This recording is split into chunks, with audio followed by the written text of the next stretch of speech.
In ElectroBIM, we have the project options, and this is where you control all the various settings you have for ElectroBIM in your project. And there's a lot of options, and we will take a look at all of these. When you make these changes, you then have to figure out how to get these changes to other projects, because when you make a change to all of this, you're going to get this set up once. You want to have it all configured for how your company likes to work, and you don't want to have to make these changes in every project. There's really two ways you can handle that. One, you can open up your template file, run this command, the project options command in your template file, and make the changes there.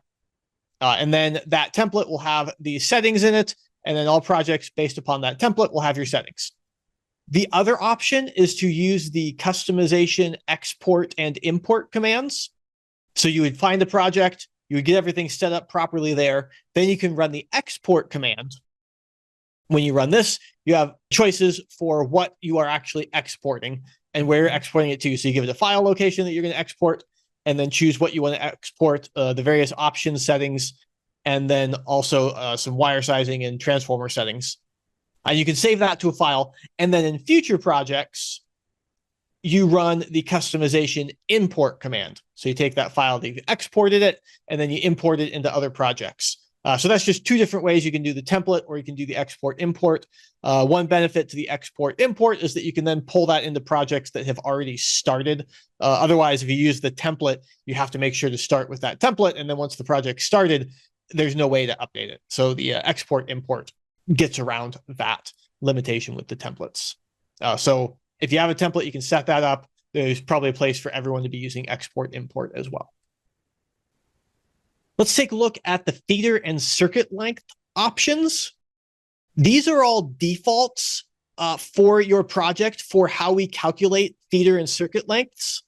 All of these values can also be changed at various levels in the circuits, in the panels, and whatnot. But this is the default for the project. So you want to set what most of your values are going to be here, and then you override it in specific instances where you need to. We have a whole training on how we calculate feeder and circuit lengths. So if you want to know how we do those calculations, go watch that training. But the options and the defaults are all set here. And these are the defaults for the project. Briefly going over them, we have the calculation method for how we're doing these lengths, whether they're right angles, a straight line, or using the Revit value. So we have that option separated between feeders and branch circuits. If we're doing right angles, we have the angle of the building. If it's 0, it's essentially horizontal and vertical on the page. But if you have a tilted building, we could actually rotate that, and then we're going to be doing right angles at different angles. Then we have the wire makeup for the feeder and branch circuit separately. This is additional length added to the lengths that we calculate.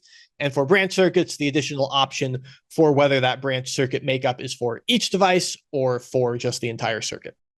Again, for complete details on how all of this works, go check out our training video on feeder and circuit lengths.